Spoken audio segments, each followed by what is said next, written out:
Ndërsa NATO-ja paralajmëron gjithnjë më hapur për rrezikun që Rusia paraqet për sigurinë evropiane, Kosova vazhdon të mbetet jashtë garancive formale të aleancës.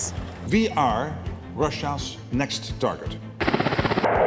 Serbia, aleate ngushtë, politike, ushtarake dhe energjetike e Moskës, vazhdon të sfidojë shtetësinë e Kosovës, të armatoset intensivisht dhe e të përdor tensionet më veri si mjet presioni. For us to be in NATO means to be safe. NATO-ja thotë se nuk do të lejojë krijimin e ndonjë vakumi të sigurisë. Megjithatë, pa antarësim, Kosova mbetet jashtë mbrojtjes kolektive dhe e varur nga vendime politike që mund të ndryshojnë. Shikues të nderuar, përshëndetje, mirë se vini në edicionin e ri të Ekspozes, magazinës së përjavshme televizive të Radios Evropa e Lirë. Unë jam Valona Tela. Antarësimi në NATO është më shumë se një dëshirë politike për Kosovën. Është nevojë urgjente. Ky është pozicioni që mbajnë jo vetëm autoritetet e vendit, por edhe disa aleat të rëndësishëm në kohën kur paralajmërimet për rrezikun në rritje nga Rusia nuk ndalen. NATO-ja premton se angazhimi i saj për stabilitetin e rajonit do të mbetet i palëkundur, por a mjafton kjo për një vend që ndodhet në vijën e parë të sfidave strategjike?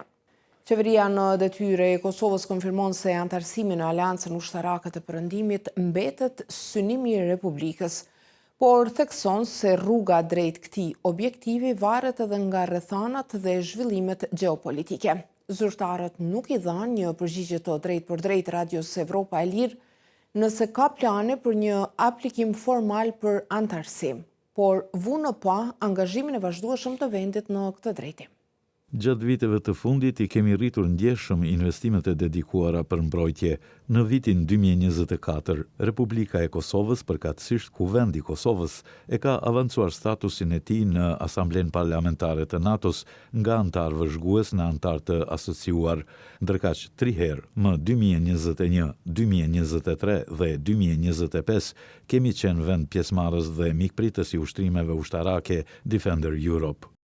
Nga 6 vendet e Ballkanit Perëndimor, Shqipëria, Mali, Zi dhe Maqedonia e Veriut janë tashmë antarë të NATO-s.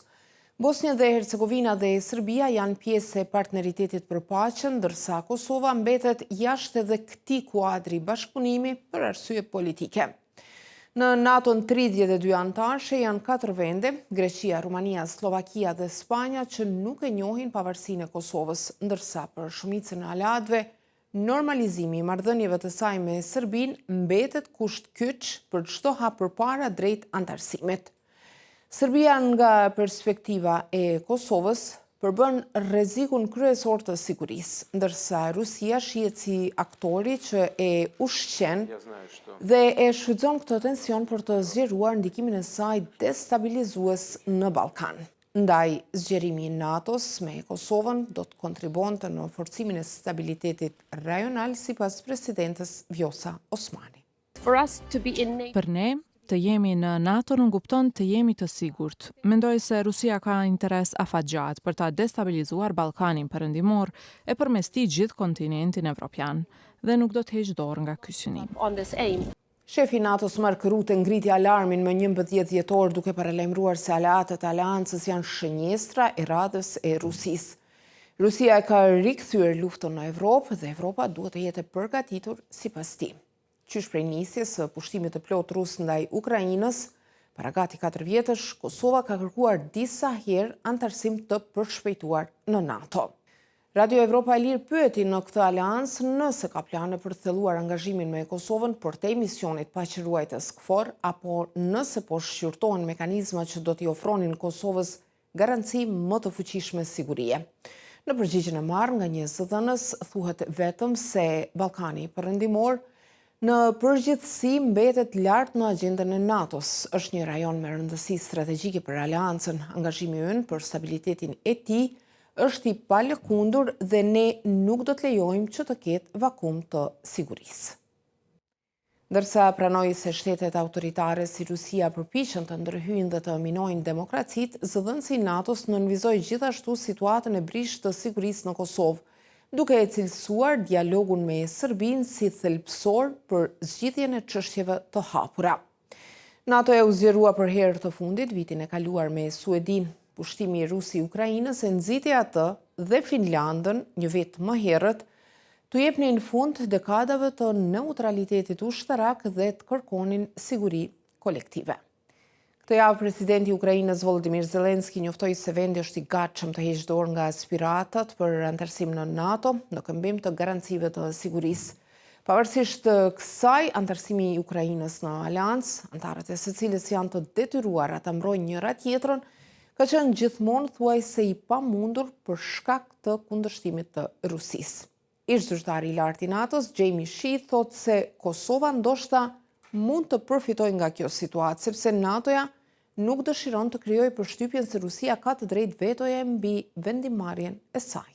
NATO është krenuar gjithmonë me autonominë e vendimeve të saj dhe nëse për momentin i duhet të heqë dorë nga antarësimi i Ukrainës, ajo mund të dëshirojë ta kompenzojë këtë duke u zgjeruar drejt dy vendeve kandidate në Ballkanin Perëndimor, Bosnjë dhe Hercegovinës dhe Kosovës, për të treguar se dyert e aleancës mbeten të hapura. Neni 10 i traktatit të NATO-s përcakton kushtet e zgjerimit, duke theksuar se antarësimi u ofrohet të gjitha shteteve evropiane që ndajnë vlerat e aleancës dhe kanë kapacitetin të kontribuojnë në sigurinë e Atlantikut të Veriut. Ish-ministri i mbrojtjes i Shqipërisë Fatmir Mediu, i cili ka marrë pjesë në negociatat për antarësimin e vendit të tij në NATO, argumenton se Kosova ka përparuar në aspektin ushtarak, por vënë pa pengesat në funksionimin e brendshëm të shtetit. Për pjesën më të madhe të këtij viti, Kosova ka qenë me qeveri në detyrë dhe pa kuvend funksional. Mediu nënvizon rëndësinë e unitetit politik, duke e përmendur edhe përvojën e Shqipërisë, ku pushteti dhe opozita kanë pasur qëndrim të përbashkët gjatë procesit të antarësimit. Pa këto është e pamundur që të avancohet NATO. NATO nuk është vetëm një dëshirë, është një proces i tërë angazhimesh politike, institucionale, juridike, luftë kundër krimit, luftë kundër korrupsionit, që është paketa politike, dhe pastaj reformat të forcat armatosore që unë shpresoj dhe besoj që Kosova nuk ka ecur me hapat ngadalë, por ka ecur me hapa pozitiv. Sipas Mediut, integrimi i Kosovës në NATO nuk vjen vetëm duke u pozicionuar kundër Serbisë apo Rusisë. Ai kërkon ofertë konkrete strategjike ndaj aleatëve, veçanërisht SHBA-s. Marrëdhëniet me SHBA-n, thot Mediu, nuk mund të merren si të mirëqena. Duhet të jetë e qartë se çfarë ofron Kosova dhe faktori shqiptar në rajon në këmbim. Ai sheh zgjidhje në integrim gradual de facto, bashkëpunim ushtarak rajonal dhe kapacitete të përbashkëta operative. Do ishte një platformë shumë pozitive për ta përshpejtuar procesin. Në qoftë se Kosova do të përfshihet me vendet e tjera anëtare të NATO-s në rajonin e Ballkanit, në krijimin e niveleve operacionale të përbashkëta që të kanë bëjnë me force protection, forcat gatshme për të vepruar, nivele operacionale të përbashkëta në vëzhgimin e hapësirës ajrore, detare, toksore e tjerë në nivel rajonal, apo dhe nivele operacionale ushtarake të nevojshme ku çdo palë kontribon, de facto do të thënë Kosova në një lloj mënyre është kyçur në një marrëdhënie të NATO-s. Në të njëjtën linjë, Shea thotë se Kosova duhet ta thellojë bashkëpunimin me Shqipërinë dhe Kroacinë, me të cilat tashmë ka partneritet në fushën e mbrojtjes, për të demonstruar kontributin e saj në stabilitetin rajonal.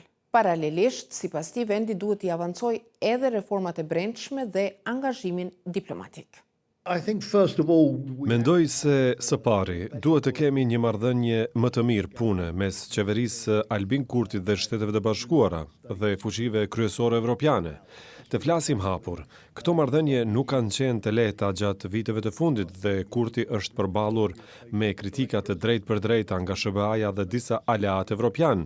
Gjendja e brendshme në Kosovë me blokadat në parlament, dështimi për të zgjedhur kryetarin dhe fakti që tani kemi sërish zgjedhje me 28 dhjetor kanë ndikuar gjithashtu. Shea thotë se antarësimi i Kosovës në NATO do të cilëte kryesisht përfitime politike, pasi KFOR-i e mbron vendin me vite tashmë. Antarësimi do të i siguronte njohje të plotë, vend në tryezën e NATO-s, kredibilitet ndërkombëtar dhe rol më të fuqishëm në sigurinë rajonale dhe evropiane.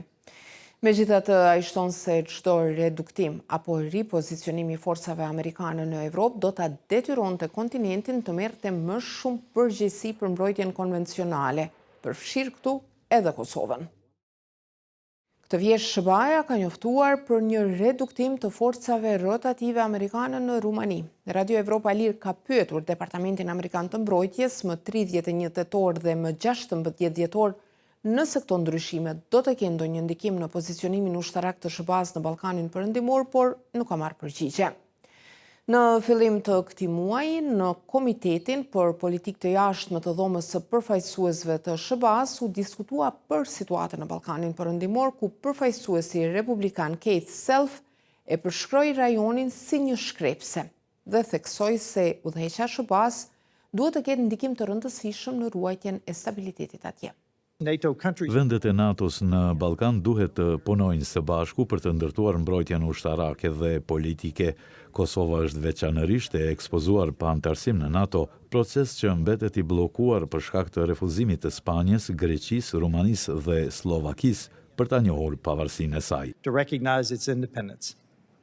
Edhe pse konteksti gjeopolitik ka ndryshuar ndjeshëm, vendet mosnjohëse nuk kanë lëvizur, por ngjashëm as Kosova nuk ka bërë ndonjë hap të madh. Përveç se nga një cikël i rregull zgjedhor në fillim të vitit në një tjetër të jashtëzakonshëm tani në fund.